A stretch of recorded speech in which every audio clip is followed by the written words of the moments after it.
सकते हैं।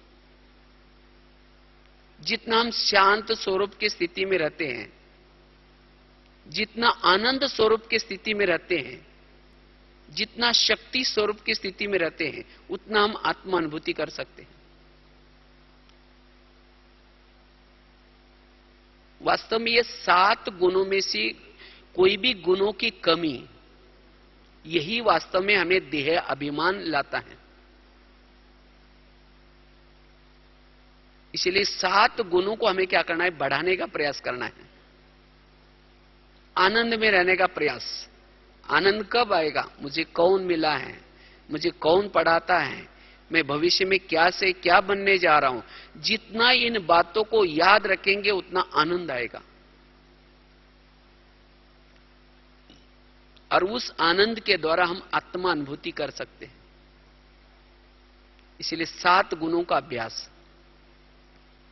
5वीं बात है, अगर आत्मा अनुभूति करनी है, आत्मा का नेचुरल अभ्यास करना है, उसके लिए सारा दिन जितने हम संकल्प को कम चलाते हैं, पॉजिटिव चलाते हैं, उतनी हमारी शक्तियां बच जाती हैं। और संकल्प क्यों चलते हैं? जीवन में विभिन्न प्रकार के विघ्न आते हैं, उस विघ्नों के कारण संकल्प चलते हैं। हम मुरली सुन रहे, ज्ञान सुन रहे, तो हमारे विचार तो पॉजिटिव चलते हैं, लेकिन जैसे घर में गए, घर में जाते ही तुरंत कोई ना कोई विघ्न डालेगा, कोई परेशान करेगा, तब हमारे संकल्प चलते, ये ऐसा क्यों करता है, इसने ऐसा क्यों किया। और ये संकल्प चलने से आत्मा कमजोर बन जाते हैं। इसीलिए ऐसे समय पर हमें क्या करना है? जैसे बता ना, ड्रामा की बात, कर्मों की बात। आज हमारे जीवन में जो भी विघ्न आते हैं या समस्या आते हैं, विघ्न या समस्या, ये हमारे ही कोई ना कोई पिछले जन्मों में बोए हुए कर्मों का फल है।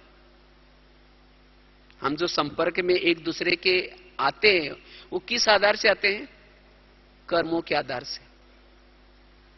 आपके संपर्क में आने वाला आपको कुछ देने के लिए आए हैं या कोई आपसे लेने के लिए आए हैं? अगर किसी को आपने तंग किया है, परेशान किया है, तो वो भी आपको क्या करेगा? तंग करके अपना हिसाब लेगा। तो इसी तरह इस कर्मों की गुह्य गति को याद रखने से हमारे संकल्प विकल्प नहीं चलेंगे, और जिसे हमारी हर परिस्थिति में पॉजिटिव सोच रहेगा, और इस पॉजिटिव सोच के द्वारा ही हम आत्मा अनुभूति कर सकते हैं। इसलिए संकल्प को, बाबा कहते हैं संकल्प का खजाना बहुत बड़ा महान खजाना है, इसको व्यर्थ नहीं गवाओ। अगर संकल्प व्यर्थ चलेंगे तो समय जाएगा, श्वास भी गया, और ये संकल्प हमारे कम से कम चले। इसीलिए हमें इस कर्मों की बात, ड्रामा की बात, हर आत्मा का पार्ट अपना अपना, ये बात इसको बुद्धि में रखना है, और तब जाकर के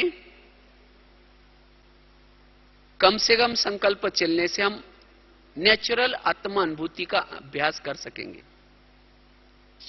छठी बात है, अगर मुझे आत्मा का अनुभव करना है या अभ्यास करना है, उसके लिए जैसे बताया कि पवित्रता की धारणा,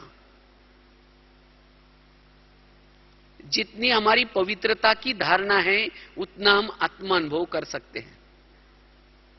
पवित्रता के बिना आत्मा अभिमानी में स्थिति में रहना असंभव है। इसलिए बाबा ने यहां आने वालों को सबको क्या कहा है? पवित्र जरूर बनना है। और जितना उस पवित्रता, जिसने अपने पवित्रता को अच्छी मेंटेन की है, उसके लिए वो देही अभिमानी स्थिति में रहना बड़ा नेचुरल और सहज होगा।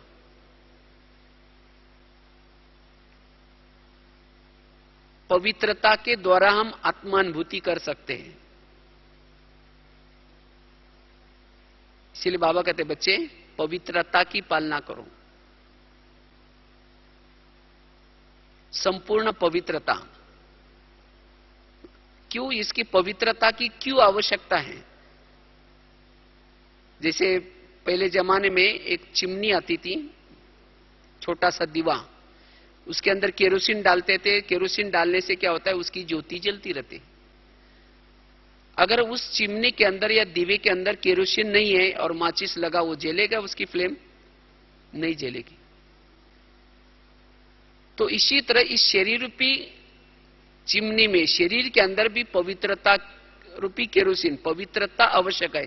पवित्रता के बिना आत्मा का दीपक जलेगा नहीं।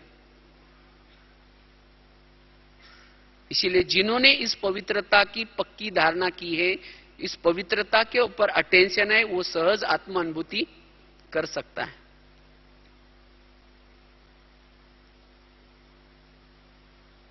तो इसलिए आत्मा अनुभूति करने के लिए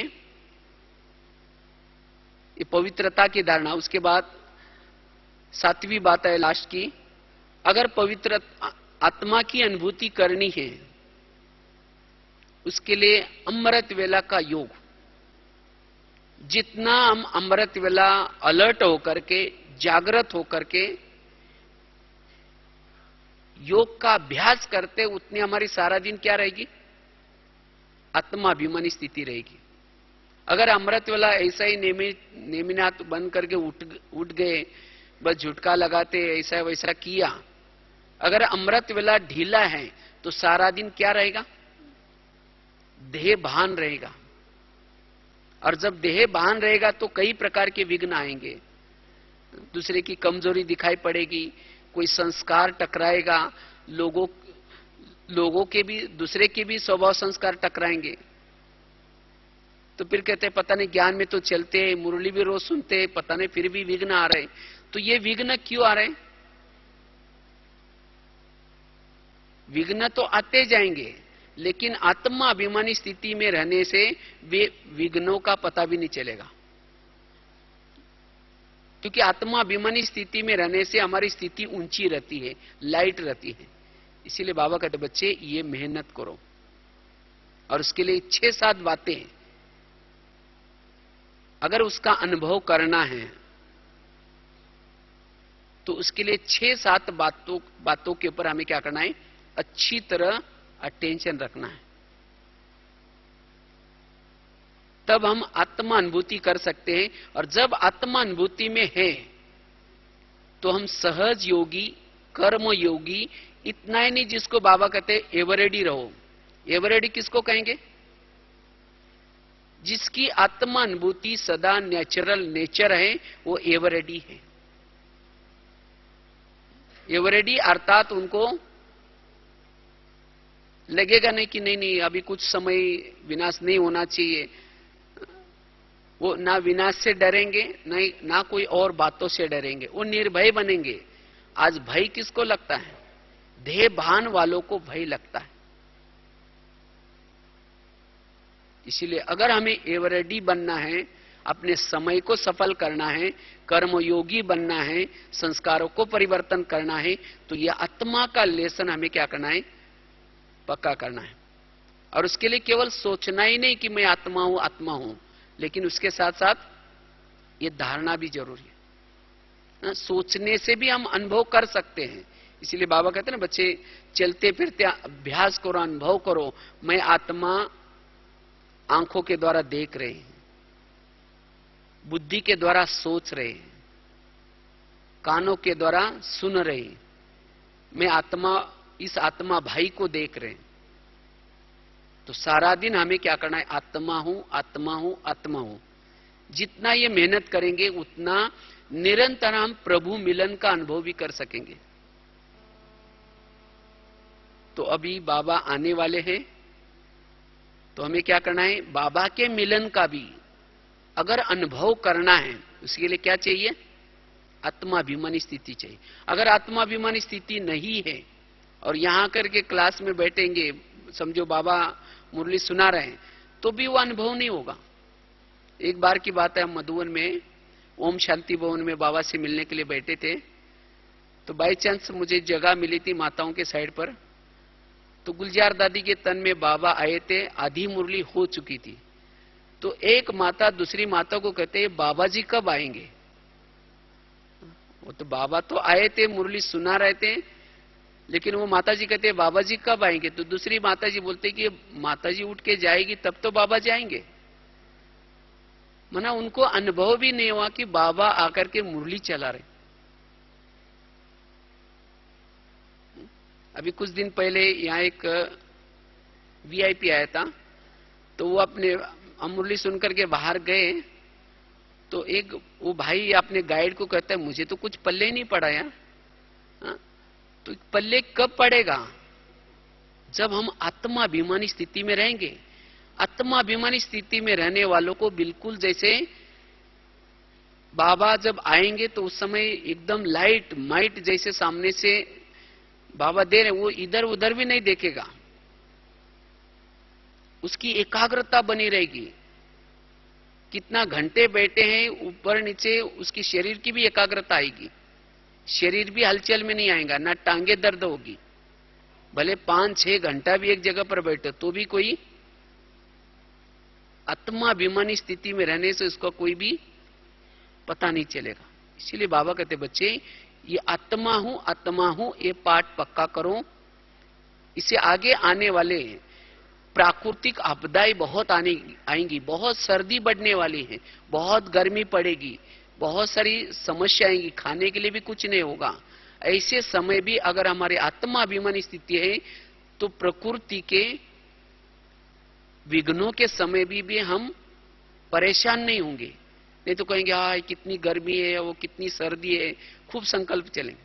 इसीलिए बाबा कहते बच्चे ये आत्मा का पाठ पक्का करो, आने वाले विनाश का आप सामना कर सकेंगे, उसको देख सकेंगे, परिस्थितियों का सामना कर सकेंगे, विघ्नों का सामना कर सकेंगे, माया का सामना कर सकेंगे। आज विघ्नों में हम फेल क्यों हो जाते हैं, क्योंकि आत्मा अनुभूति नहीं है। जैसे बिल्डिंग बनाते हैं तो फाउंडेशन कैसा चाहिए, मजबूत। अगर फाउंडेशन रेत के ऊपर है तो आंधी तूफान आएगी तो बिल्डिंग क्या हो जाएगी, गिर जाएगी। तो इसी तरह जीवन में आने वाले विघ्नों में हम फेल क्यों हो जाते हैं, उसका कारण है ये पहला लेसन की कमी। तो हमें चलते फिरते कर्म करते इस लेसन को क्या करना है, पक्का करना है, तब ये हम निर्विकारी बनेंगे और संस्कारों को परिवर्तन करेंगे। और इसीलिए बाबा इस लेसन के ऊपर बहुत जोर देते हैं और इससे ही हमें राजाई मिलने वाली है।